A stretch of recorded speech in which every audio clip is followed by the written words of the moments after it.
दोस्तों, आज पेश है भोकाल की मृत्यु जीत। एक कवर चित्र है।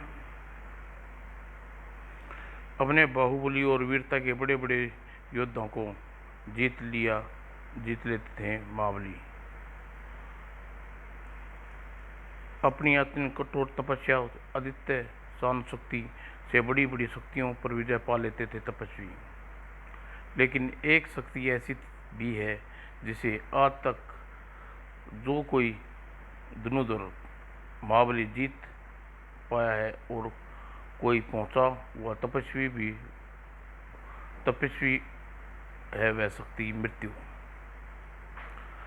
और जब मृत्यु आती है तो यमदूत मृत्यु नगरी के राजा रक्ष कुमार यक्षजीत, उठो, तुम्हारा मृत्यु का समय आ गया है। अब मृत्युदूत है, तुम्हारे प्राण हरने आए हैं। और एक झटके में खुली यक्षजीत की आंखें क्रोध से लाल भूमिका उठी और मानो ज्वालामुखी फूट गया उसके मुख से। यक्षजीत से मरने के लिए जन्म नहीं लिया, इसलिए वह तुम्हारे साथ नहीं जाएगा। जाओ, वापस लौट जाओ। यह घमंडी राक्षस आसानी से हमारे साथ नहीं आने वाला। हमें इसे बलपूर्वक हरने होंगे इसके प्राण। आह, मैंने कहा वो ना वापस लौट जाओ। अगर यमराज खुद भी आएगा तो भी ऐसा ठोकर खाकर जाएगा। अपनी अद्भुत शक्ति का से यमदूतों को दूर उछालकर आकाश को थरा देने वाला ठाका लगाया यक्षजीत ने। हा हा हा, मृत्यु यक्षजीत के पास नहीं फटक सकती। ऐसे ही है, ऐसा नहीं है यक्षजीत। इस पृथ्वी पर जिसने जन्म लिया है उसकी मृत्यु आएगी, और तेरी मृत्यु हम स्वयं लेकर जाएंगे। और यक्षजीत का स्वर उपवास से भरा हुआ था। आओ यमराज, सीधी तरह से तुम वापस चले जाओ, नहीं तो मेरे प्राणों की जगह अपनी पराजय लेकर यहाँ से वापस लौटोगे।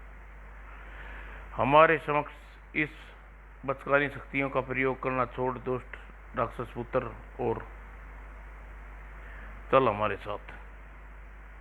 यक्षजीत के सीने में सनसनाती यमराज की गदा उसके सारे अस्तित्व को हिला डाला,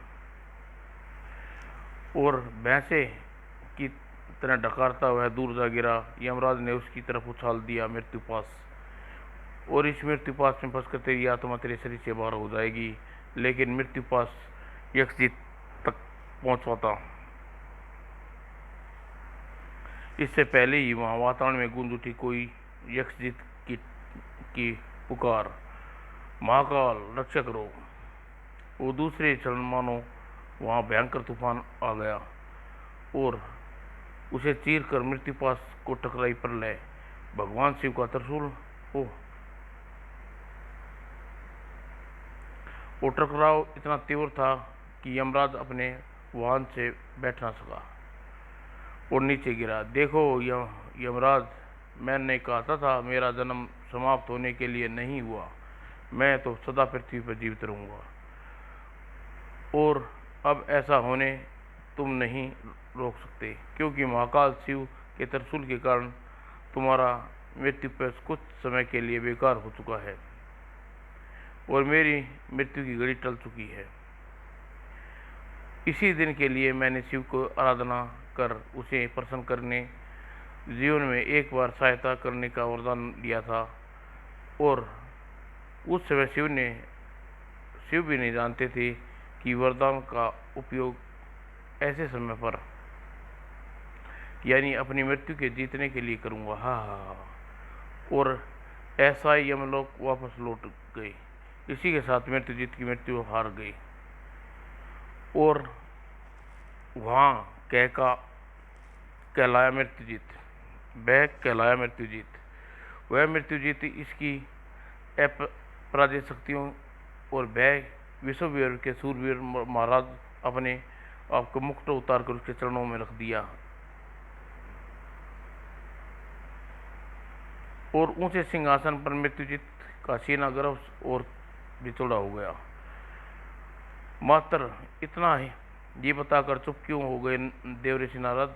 यहाँ उपस्थित राजा महाराजाओं को यह भी बताओ कि हमने कामदेव को खदेड़ा था और कैसे एक मृष्ट प्रहार से इंद्र को वाहन ऐरावत को पछाड़ खाने के लिए विवश कर दिया था, और कैसे विष्णु के गरुड़ को एक दिन के लिए बंदी बना लिया था, और कैसे देवताओं की भरी सेना को अकेले ही भारी पड़ गया था। नारायण नारायण। हमें यह सब सचमुच वहां उपस्थित महाराजाओं को बताना चाहिए था, और साथ में यह भी बताना चाहिए था कि सारे ब्रह्मांड को समाप्त किया जा सकता है, लेकिन मृत्युजीत को नहीं। हाँ देव ऋषि, यह तुम्हें बताना चाहिए था, लेकिन कोई बात नहीं, तुम्हें जितना भी बताया हमें उतने प्रसन्न है, और इसके लिए हम चाहते हैं तुम्हारे पर्वताकार भाई कालकूट के शरीर से बने सभी अभी न समाप्त होने वाली सिंहासन पर विराजो। नारद अधरों पर खेली नटखट मुस्कान और गहरी होती चली गई। तीनों लोग घूमते रहने वाले हम जैसे को ना सिंहासन कभी भाई ना भाई, ज़्यादा देर कहीं ठहरना हमारी प्रवृत्ति के विरुद्ध है, इसलिए हम चलते हैं, तुरंत जाते हैं। जाते जाते हम तुम्हें एक बात कहना चाहेंगे मृत्युजीत, इस भ्रम में मत रहना कि पृथ्वी पर जो आया है वह कभी समाप्त नहीं होगा। समय अवसर लगता है, परंतु जो आया है उसे किसी न किसी रूप में समाप्त होना ही है। एक दिन आएगा जब पृथ्वी भी समाप्त हो जाएगी और इसमें मौजूद हर प्राणी भी समाप्त होंगे। तुम्हारा ये अभी सिंहासन समाप्त होगा, हम और तुम भी समाप्त होगे। नारायण नारायण। कहते हुए अपने होठों पर ऐसे भी मुस्कान लिए नारद अंतर्ध्यान हो गए नारद मुनि, और तब मृत्युजीत को लगा महल का जरा जरा हिल गया है और लगाया ठहाका। हा मूर्ख देवऋषि यह सोच रहा है कि मृत्यु को जीत लेने वाला मृत्युजीत समाप्त हो जाएगा, और समाप्त हो जाएगा मेरा सर्वशक्तिमान छोटे भाई कलकुट के शरीर सा बना यह सिंहासन।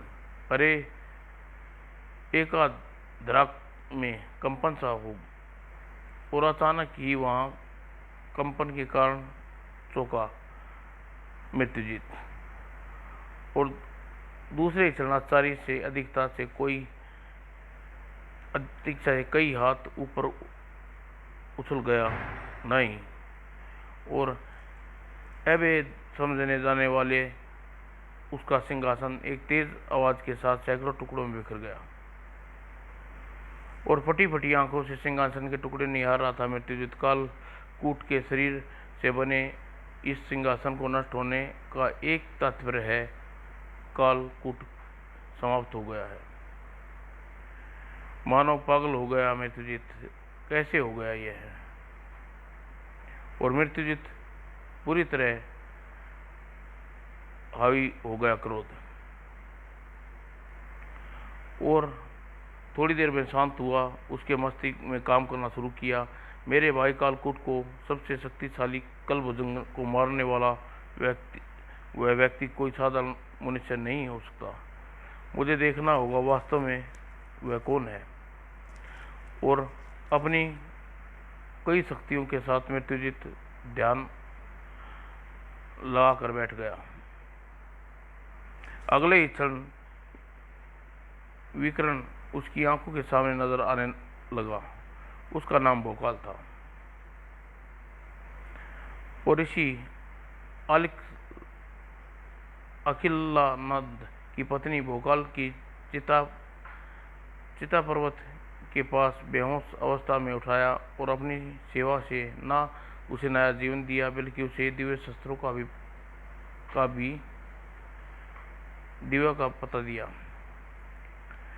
और स्वस्थ होकर भोकाल ने दिव्य शस्त्रों की खोज में निकल पड़ा और फिर अपनी बुद्धि और साहस के बल पर दिव्य शास्त्र को प्राप्त कर बन गया दिव्य शास्त्र धारक। और वह देवताओं के आशीर्वाद से लेकर निकल पड़ा पृथ्वी पर पाप के अवतार को मुक्ति दिलाने। और जो टकराया कालकूट के विनाशकारी काली शक्तियों से, लेकिन भोकाल ना सिर्फ उन काली शक्तियों की मौत दी, बल्कि काल भुजंग और उसके प्रक्त कालकूट को भी समाप्त करने में सफल हुआ। और इस काम में देवता हनुमान ने उसका कदम कदम पर सहयोग किया और सहयोग देने के साथ साथ उसे संजीवनी बूटी की सहायता से नया जीवन दान भी दिया। और तभी भोकाल कालकूट को मारने में सफल हो पाया था। अगले क्षण मृत्युजित कौरवा क्रोध से अधिकता से कांप उठा।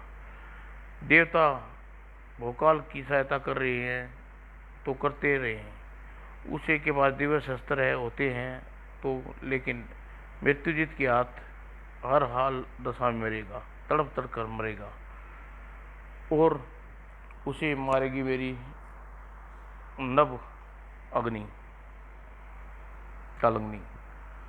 और मृत्युजित को सर्प कुंडली की तरह लपेटने वाली काल नदी पर तट विक्षित बैठे भोकाल वृद्ध पवन कुमार भीलों और विशाल सेना के लिए ये वृद्ध कालकूट के अत्याचारी भाई मृत्युजित की मृत्यु के द्वार पर पहुंचने के लिए हमारी सेना इस विकराल नदी को पार करना होगा।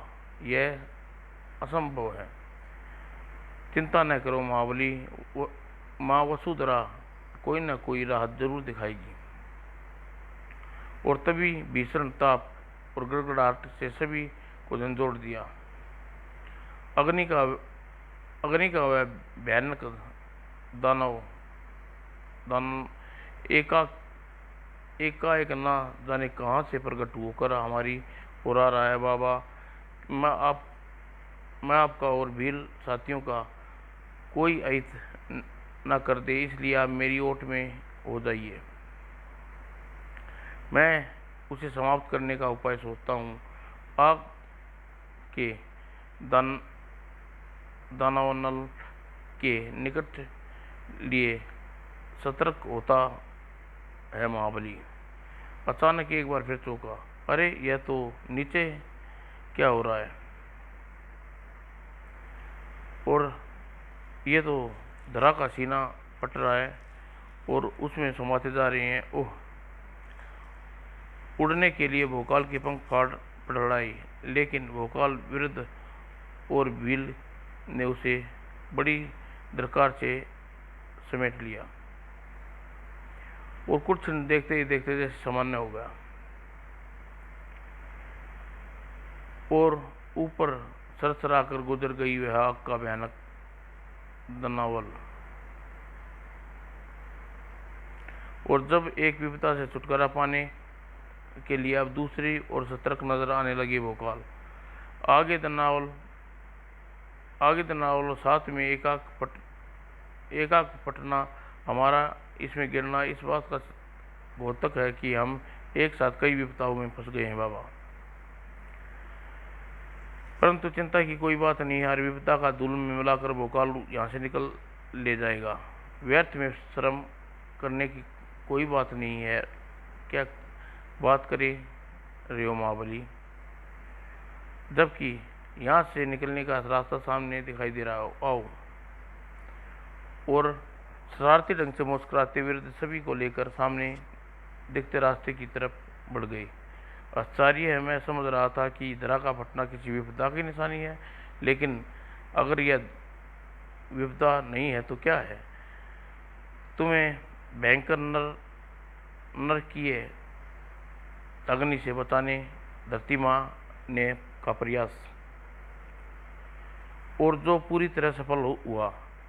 और इसी के साथ तुम कालनगनी नदी भी पार आ पहुंचे हो। नारद मुनि और तीनों लोगों को प्रत्येक गतिविधियों पर नजर रखने वाले नारद मुनि प्रकट हुए। भोकाल ने उनके चरणों में जा गिरा। प्रणाम प्रणाम स्वीकार कीजिए नारद मुनि। आयुष्मान भव मनुष्य श्रेष्ठ महाबली, उठो, मैं भी देव ऋषि के चरणों में समर्थ करना अपना धन्य कर लूं। मुस्कुराते हुए नारद के चरणों में की तरफ बढ़ाने लगा और इससे पहले नारद मुनि प्रणाम की मुद्रा में झुक गए। आपको हमारे आशीर्वाद की नहीं, बल्कि हमें आपके आशीर्वाद की आवश्यकता है वृद्धावर। और एक देव द्वारा मनुष्य को प्रणाम भोकाल ने आश्चर्यचकित कर देने वाला था, लेकिन नारद मुनि ने वचनों ने ही सिर दी शांत कर दिया। अपने से बड़ों का सम्मान की जो परंपरा मनुष्य में है बलवती, वह देवों में भी प्रचलित है। बड़े चतुर है नारद। हम यहाँ तुम्हारी सफलता की बधाई देने के साथ साथ इस बात से भी अवगत करवाने आए हैं। कालकूट को समाप्त कर तुम यह मत समझ लेना कि तुम पृथ्वी के पाप का अवतार का मुक्त कर दिया है। वो तो मृत्युजीत के रूप में अभी भी जिंदा है। कालकूट तो उसका भाई कुछ देर पहले भयानक अग्नि में धरती मैया ने बचा उसे समाप्त कर दिया, लेकिन मृत्युजीत को छोड़ा था। अगर मृत्युजीत के पाप का अवतार है देवीय, तो आप निश्चिंत रहे। मैं सिद्ध उसे ही समाप्त कर डालेगा भोकाल। हमें तुम्हारी वीरता पर कोई साहस पर विश्वास है महाबली, परंतु फिर भी तुम्हें मृत्युजीत के जीतना तुम्हारे लिए आसान नहीं होगा। उसे साक्षात मृत्यु ने जीता हुआ है। उसके सामना करने दो बातों का ध्यान रखना महाबली। एक तो बुजुर्ग का कहना मानना और दूसरा अपने परिवार के शुभचिंतकों की खबर में रहना। इतना कहकर नारद अंतर्ध्यान हो गए। भोकाल को स्तंभ खड़ा छोड़कर, देवऋषि, आपने अंतिम शब्दों ने मुझे कुछ समझा गए या चेतावनी दे गई है। उनके ये शब्दों में सदा कोई न कोई बड़ा रहस्य छिपा रहता है महाबली, इसलिए उनके शब्दों पर अमल करना ही चाहिए। ठीक है बाबा, मैं आप और अपने परिवार की खोज खबर के लिए कुछ करता हूँ और फिर यह खोज करता हूँ कि मुझे यहाँ किस रूप में मिलेगा वह अवतार। और मृत्युजीत भोकाल को मारना उतना आसान न समझ रहा था। उसे समाप्त करने के लिए मुझे कुछ और सोचना हुआ। और जमाने भर की दुर्ता उसकी मृत्युजीत के चेहरे पर विराजमान थी। विकासनगर में यह वह नगरी है जिस पर अपने मोह का बंधन बांधकर सदा के लिए वह वहीं का रहने के लिए विवश कर दिया था। और विकासनगर की भूमि अपने कर्म भूमि मानने वाला भोकाल भी वहां अकेला आया था। लेकिन आज न सिर्फ उसे सैकड़ों शुभचिंतकों का उसका परिवार है। आज मेरी पीठ पर बैठकर खूब सैर कर लो बच्चों। मैं भोकाल चाचा के लौट आएंगे तो उनकी पीठ पर ऐसे ही बैठकर मैं सारा हिसाब चुकता कर लूँगा। इसके लिए तुम्हें एक लंबी प्रतीक्षा करनी होगी बच्चों, क्योंकि भोकाल चाचा जल्दी लौटने वाले नहीं हैं। तू अपनी चोंच बंद रख, भोकाल चाचा की प्रतीक्षा कर लूँगा। भोकाल की प्रतीक्षा की आवश्यकता नहीं, मैं आ गया हूँ। भोकाल चाचा स्वामी। और खुशी खुशी झूम उठे भोकाल को देखकर। और भोकाल भी कम खुश न था। बहुत दिनों तक तुमसे दूर रहा हूँ, इसलिए मैं ज़्यादा से ज़्यादा समय तुम्हारे साथ गुजार कर तुम सब की शिकायतें दूर कर देना चाहता हूँ। अगर ऐसा है तो चलो हमें उस उद्यान में खेलते हैं। चलो आज हम सब उद्यान में चलकर सैर सपाटा करेंगे और हम वहाँ घूमें। पहुँचने पर रथ से, अरे अति सुंदर, यह रथ तुम्हारा है? कहाँ मिला स्वामी? गंधर्व कुमार ने स्वयं मुझे यह भेंट दिया है और दिखने में जितना सुंदर है, चलने में उतना ही शानदार। इस पर सवार हो जाओ, स्वयं पता चल जाएगा।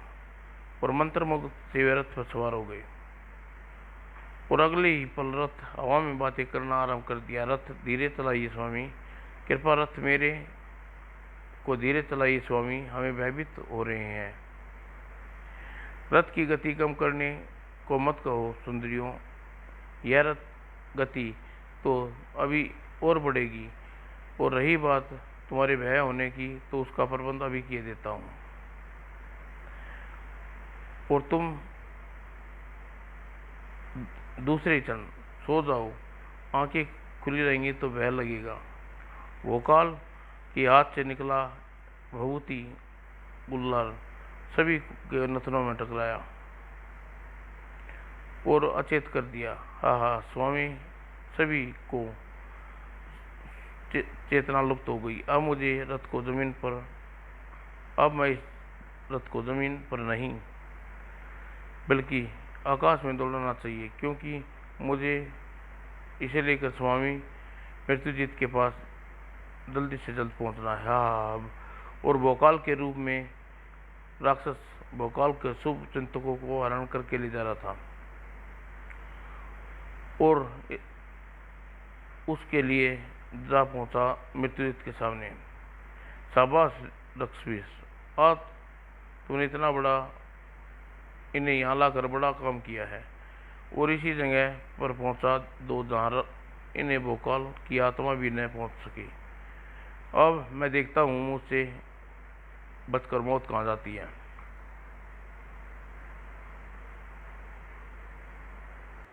भोकाल और उसके साथी, तो सामने धूल का बड़ा गुब्बार कैसा उठ रहा है।